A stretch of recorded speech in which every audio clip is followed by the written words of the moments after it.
Hello everybody, in today's video I'm going to show you how to put pictures side by side on iPhone. So firstly, in order to do that, you need to open the shortcuts in your device. And once you're inside the shortcut, you need to select this plus icon in the top right corner.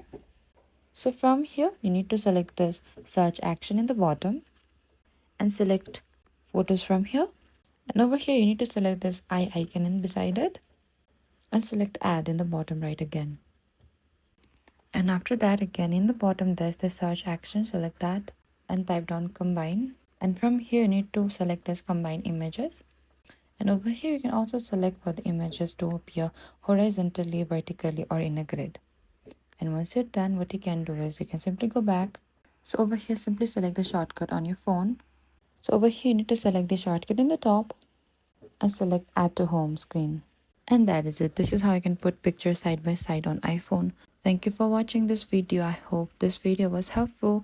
If you have any queries or confusion, please comment down below and we will reach out to you very soon.